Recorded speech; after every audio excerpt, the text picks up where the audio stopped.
tabernaklu u fit-tabernakli kollha tad-dinja għax bis-salib u l-qawmin tiegħek inti fdejtna. Glorja lill-Missier u lill-Iben u lill-Ispiritu Santu. Infakkarkom li fil-Knisja hemm is-servizz tal-qrar għal dawk li jixtiequ jirċievu is-sagrament tar-rikonċiljazzjoni.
Inqumu bil-wifqa nkantaw numru 2.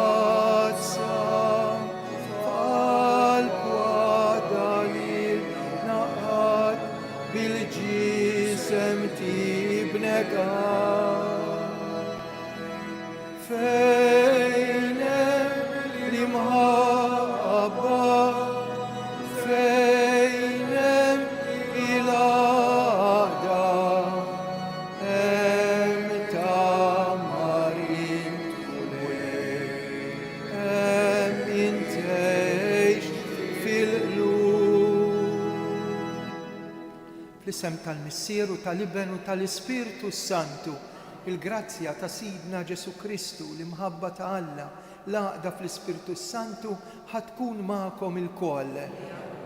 Qegħdin fil-ferħ tal-Għid, l-ottava. Il-mulej illum jerġa' jiltaqa' għat-tielet darba. Tant li d-dixxipli jgħidu il-mulej dan, m'għandniex dubju, il-mulej dan. Ejja waħna wkoll dalgħodu niltaqgħu ma' Ġesu. Huwa l-istess Ġesu ħaj li jrid ikellimna. Huwa l-istess Ġesu ħaj li f'din l-Ewkaristija mhux biss joqrob lejna, imma fit-qarbin jitwaħħad jingħaqad magħna. Nofru dan is-sagrifiċċju tal-Qudiesa għall-irwieħ Salvu, Carmena, Marjana, il-mejtin tal-familja Dalli. Ħuti jew narfu ħtijietna. Nistqar l-Alla li jista' kollox u li l-kom uħut li jiena dnibt ħafna bil-ħsieb bil-klim u bl-emin, billi ħallej dmirjieti, ħtija tiegħi bl-ikbar ħtija tiegħi. Għalhekk nitlob il-imqazza Marija dejjem Verġni, l-anġlu u l-qaddisin kollha, u li l-kom uħuti biex titolbu għalija l-mulej Alla tagħna. Eħenna għalina Alla li jista' kollox jaħfrilna dnubietna iwassalna fil-ħajja ta' dejjem. Glorja l-Alla fl-għoli ta' smewiet, paċi fl-art il-bnedmin ta' rieda tajba.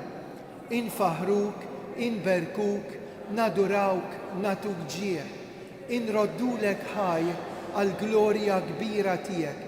Mulej Alla u Sultan tas-sema, Alla missier li tista' kollox, mulej jiben waħdini Ġesu Kristu, mulej Alla ħaruf talla bin il-missier.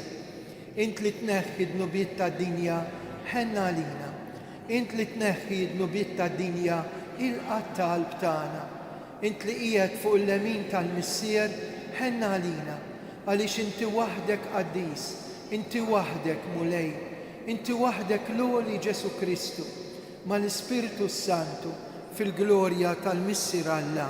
Amen. Nitolbu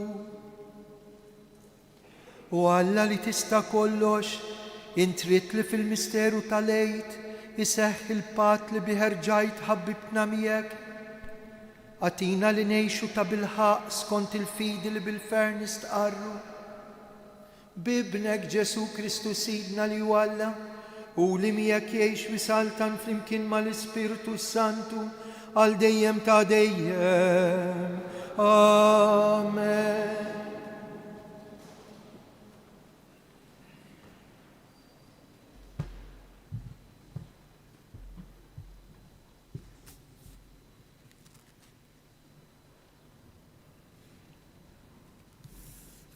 Qari mill-ktieb tal-Atti tal-Apostli.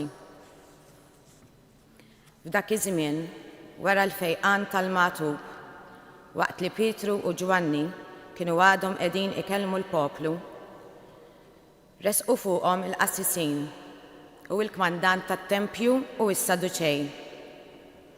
Għax ma felħux jisimgħuhom jgħallmu lill-poplu u bl-istess qawmien ta' Ġesu ixxandru l-qawmien mill-imwiet.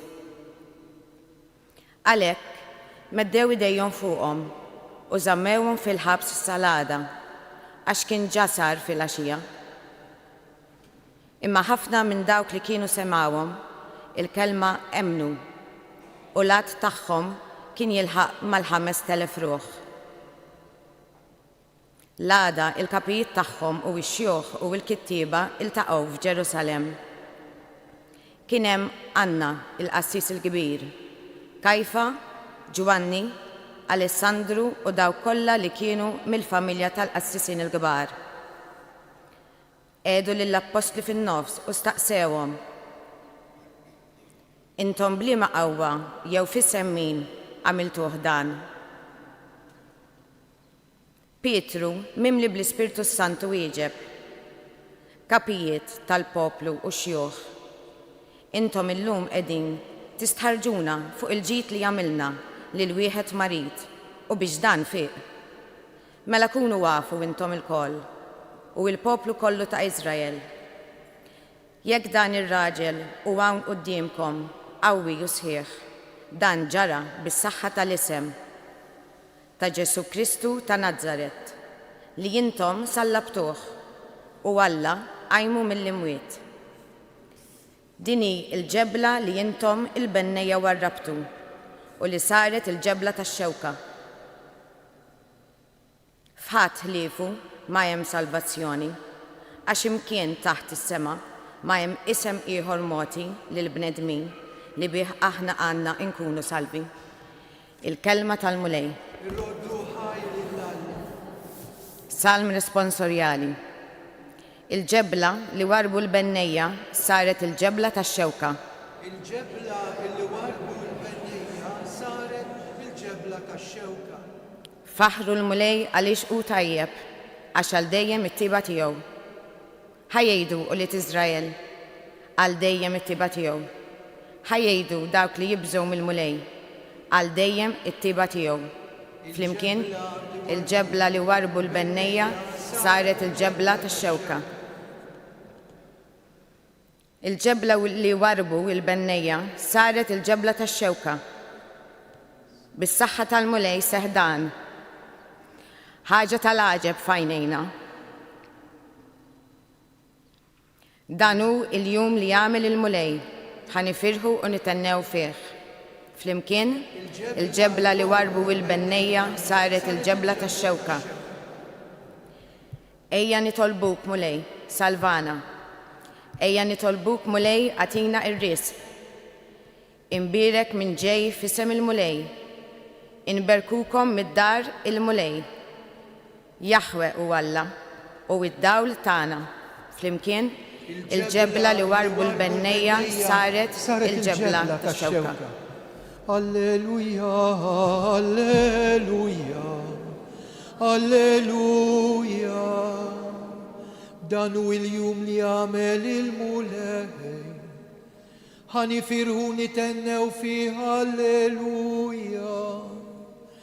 Alleluja, alleluja.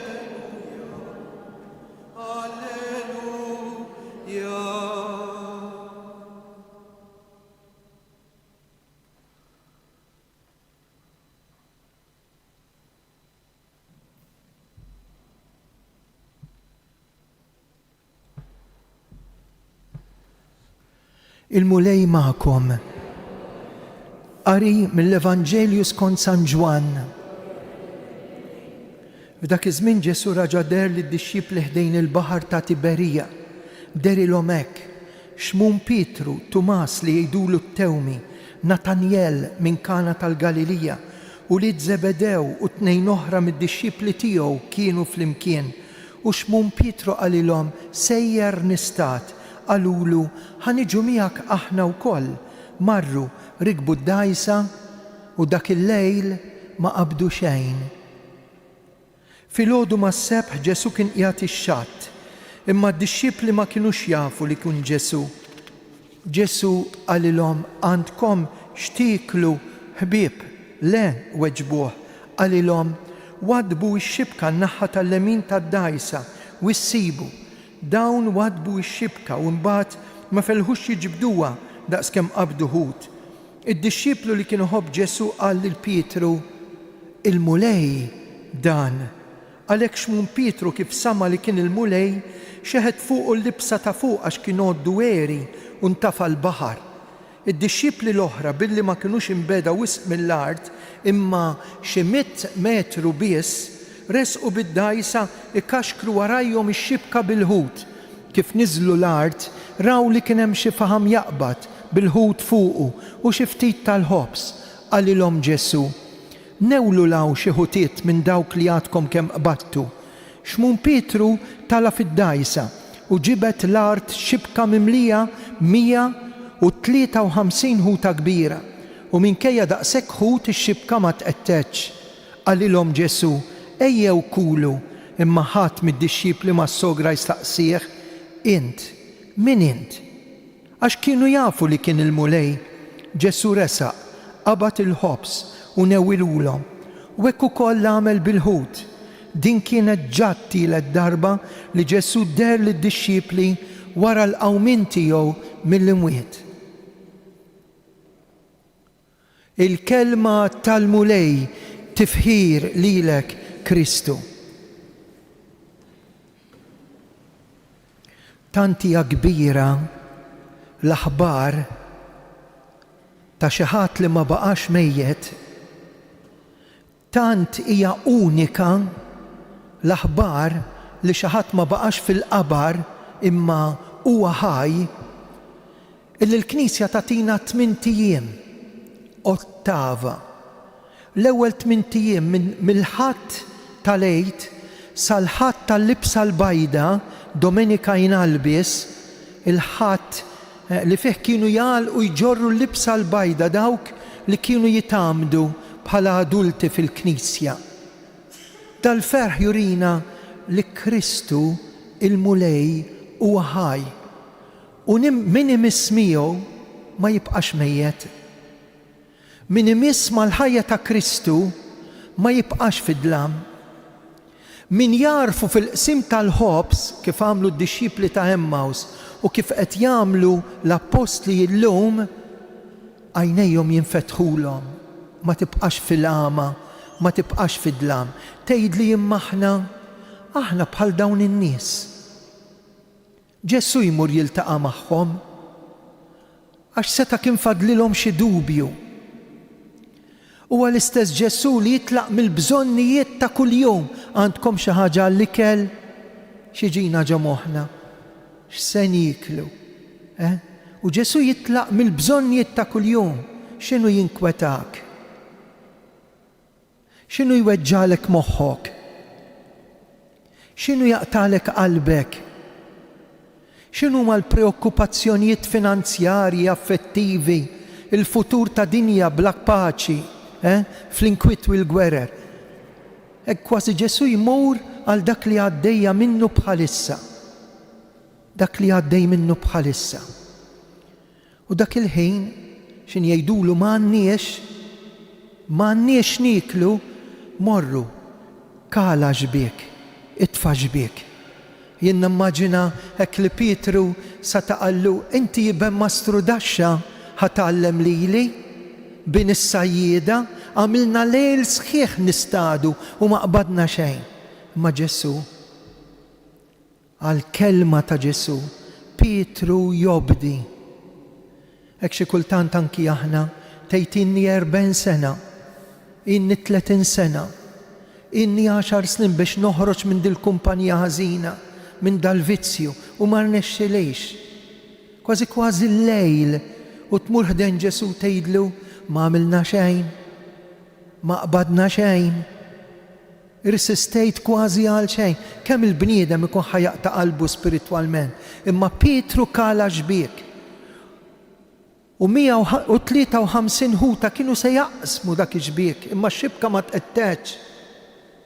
Għax Alla jtini iktar milli jkollna bżonn u jikkontjeni l-imħabba li l-bniedem għandu bżonn biex ma jintilifx kemm hu sabiħ. U dak il-ħin stess ħadd ma qallu immint min int, għax kollha qalu dan il-mulej. U konfermaw x'inqasam il-ħobs. Ejjew inkomplu l-qudiesa dal-għodu. Intom li qed isseguna mid-dar. Għarfu lil Kristu fiċ-ċirkustanza ta' ferħ jew dbatija li għaddejjin minna. Intom li qed isseguna mid-dar, mill-qrib jew mill-bogħod, forsi mill-Ingilterra jew l-Awstralja, l-Amerika jew il-Kanada. Mid-djar Malta u Għawdex. Ejjew narfu l-imħabba kbira li Ġesu għandu għalina. U nifmu li bil-qawwa tal-isem ta' Ġesu isiru l-mirakli. Qabel il-Madonna hemm Ġesu, qabel il-qaddisin hemm Ġesu, qabel il-jien hemm Ġesu, qabel il-qassisin hemm Ġesu, fih biss, min għandu biss, permezz tiegħu biss insibu l-qawmien u l-fejqan tar-ruħ tagħna u tal-ħajja tagħna. Amen.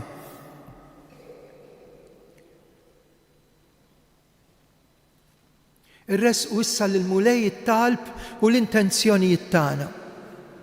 Nirringrazzjaw lil Alla l-Papa Leon, il-kuraġġ li Alla jtih biex ikellem u jwissi il-min jaħseb li jista' jara l-kulħadd dubbien u jaffeċ u jagħmel li jrid.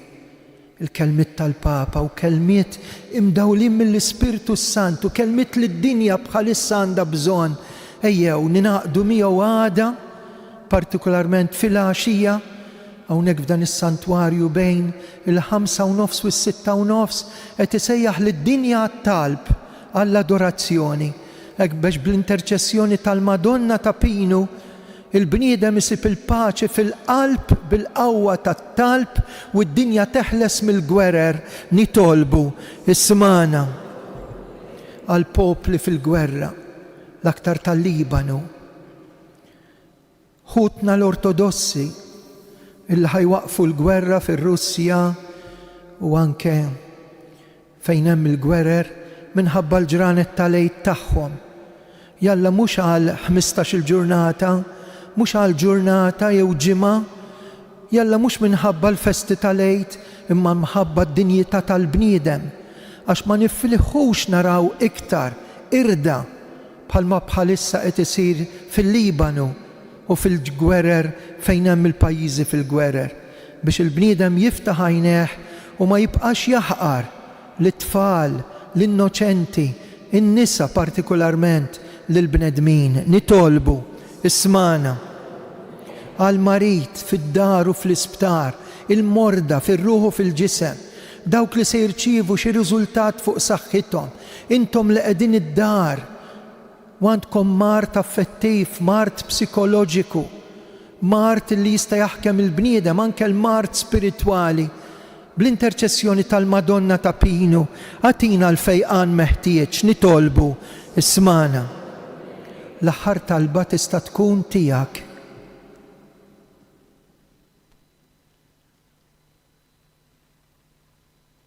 Dan kollu nitolbulek bi Kristu Sidna. Amen. Insibu numru 5.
Tolbu ħuti biex is-sagrifiċċju tiegħi u tagħkom ikun joġob lill-Alla l-Missier li jista' kollox.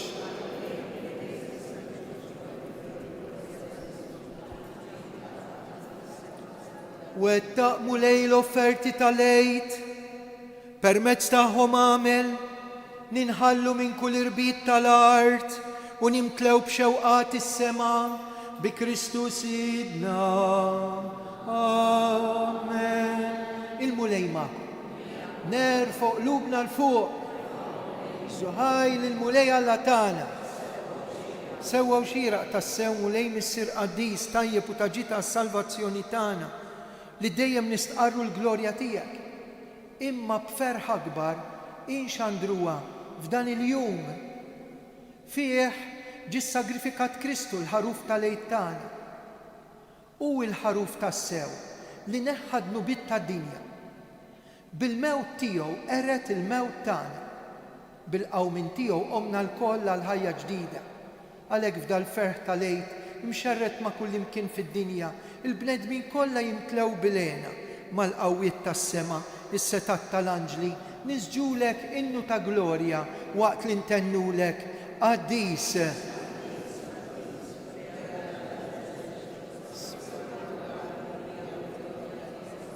Osanna fl-oli ta' smewiet, imbirek minn ġej fisem il-mulej, osanna fl-oli ta' smewiet. Qaddis ta' sewint mulej, intlajn ta' kull qdusija, għaddes għalek li tolbu dawn l-offerti bil-barka tal-Ispirtu tiegħek biex isiru għalina l-ġisem u d-dem ta' Sidna Ġesu Kristu, meta kien ser jenata u minn rajh ibati ħal-ħobs radd il-ħajr qasam ta' lid-dixxipli tiegħu u qal ħudu u kulu il-koll minn dan għax dan huwa ġismi li jingħata likom.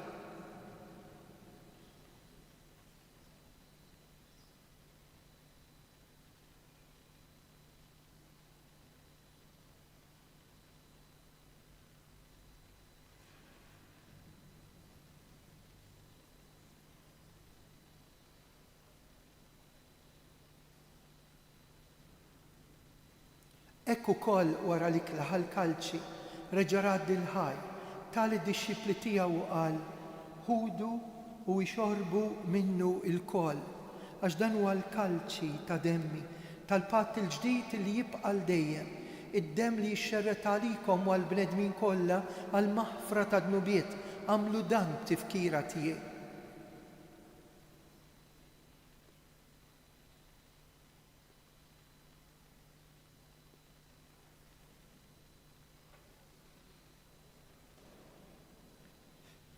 Dan hu l-misteru tal-fidi, kull darba niklu dal-ħobs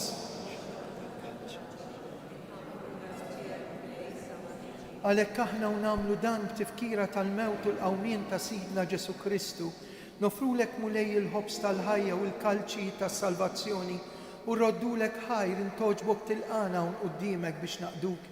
Miċ-ċokontana qed nitolbu li l-Ispiritu Santu jaqadna ġisem wieħed lilna nieħdu sem il-ġisem u d-demm ta' Kristu.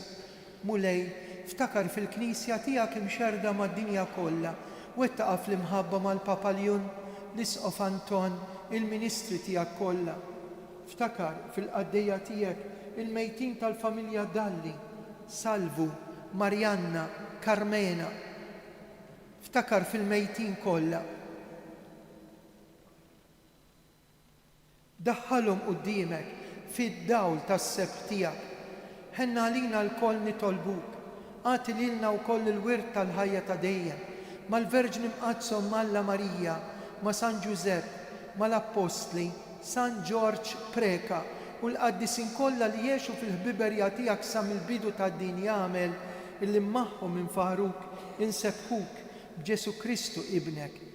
Bi Kristu ma' Kristu u fi Kristu jingħata lilek Alla missier li tista' kollox flimkien mal-Ispirtu Santu kull ġieħ kull glorja għal dejjem ta' dejjem. Amen. Hawnhekk għandna l-Ġesu ħaj, l-istess Ġesu li għarfuh fil-qsim tal-ħobs, nagħmlu l-qalb intennu t-talba tas-salvazzjoni tagħna, missierna li inti fis-smawiet. Tiġi saltna, ikun li tridin kif is-semek da fl-art. Ħobżna ta' kuljum għatina llum, aħfrilna dnubietna bħalma naħfru l-minuħati għalina, iddaħħalniex fit-tiġrin. Eħlisna nitolbuk mulej minn kull deni, għatina fit-tiba fil-ħnina tiegħek il-paċi fi żmienna. Hekk inkunu ħilsa dejjem midnub u mħarsa minn kull xorta ta' nkwiet. Aħna u nistennew nittamaw lejna u l-miġja tas-Salvatur tagħna Ġesu Kristu. Mulej Ġesu Kristu li għat l-apostli tiegħek inħallilkom isliem, natikom islim tiegħi tħarix lejn dnubietna, ħares. Lejn il-fidi tal-Knisja tiegħek għatija sliem, għatija laqda li intrid fija, int li tgħix fis-saltan għal dejjem ta' dejjem. Paċi tal-mulej tkun dejjem magħkom, għatu l-paċi l-xulxin. Nibqgħu bil-wieqfa waqt li ngħidu ħaruf talla.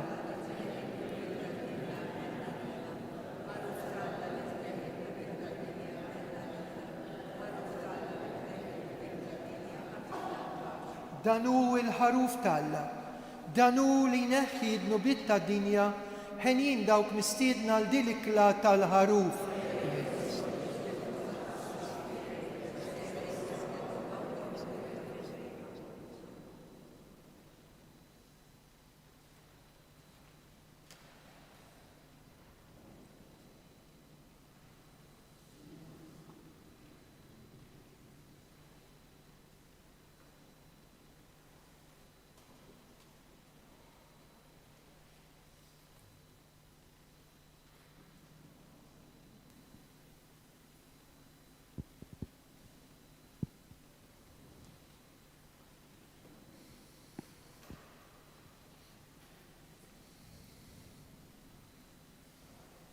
insibu numru 6.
Issa fiskiet nirringrazzjaw għal dit tqarbina u intom li qegħdin id-dar dan huwa l-mument li nagħmlu tqarbina tax-xewq.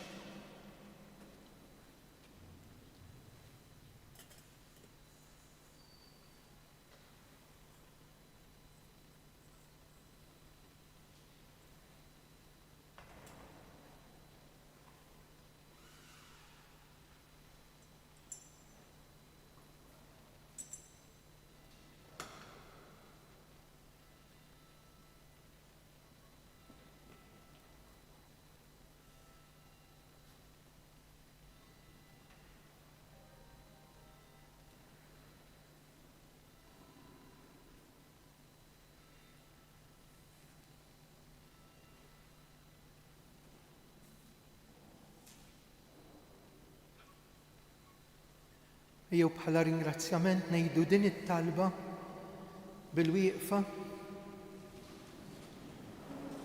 bitħejja għall-festa tal-ħnina divina ngħidu flimkien o Ġesu ħanin aħna nemmnu fik, nafdaw fik, għenna għaliex aħna dgħajfa bla ħila.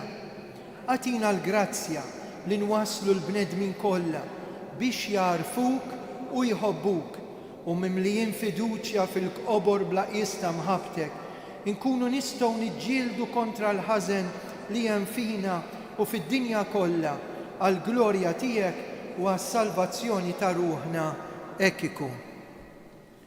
Nitolbu xerretmu lej il-ħnina tiegħek fuq dawk li inti salvajt, żommhom taħt il-ħarsin tiegħek biex dawk li nfdew bil-passjoni ta' ibnek jibqgħu iġarbu l-ferħ tal-qawmin tiegħu u li jgħix u li jisaltan għal dejjem ta' dejjem. Amen.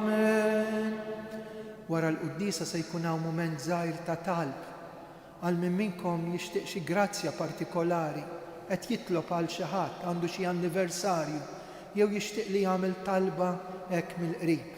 Nidħlu fil-kappella għal ftit mumenti wara l-qudiesa u nippreżenta t-talb tagħkom illi forsi m'għandkomx min jitlob għalikom. Talba speċjali għalik li tlabt il-Madonna u l-grazzja ma qlajtx. 3 affarijiet. Dalgħodu bejn l-10 u l-11 jixxandar fuq it-televiżjoni il-programm Min Tapinu Ejja, messaġġ ta' tama. Għada ninaqdu mal-Papa f'dan is-santwarju kif nagħmlu kull nhar ta' Sibt bir-reċita tar-Rużarju u l-adorazzjoni, il-barka sagramentali, il-Papa qed jgħidilna nitolbu ħafna l-paċi. Il-Ħadd, festa tal-ħnina divina, ninġabru hawnhekk fl-4:30 il-kurunella, il-litanija, il-barka sagramentali u mbagħad qudiesa bil-pritka tal-festa tal-ħnina divina. L-qudiesa tibda fil-5. Il-mulej ma'kom. Iberikkom Alla li jista' kollox, il-Missier, l-Iben u l-Ispirtu Santu. Morru fil-paċi ta' Kristu, alleluja, alleluja. Roddu ħajr lill-Alla. Alleluja, alleluja.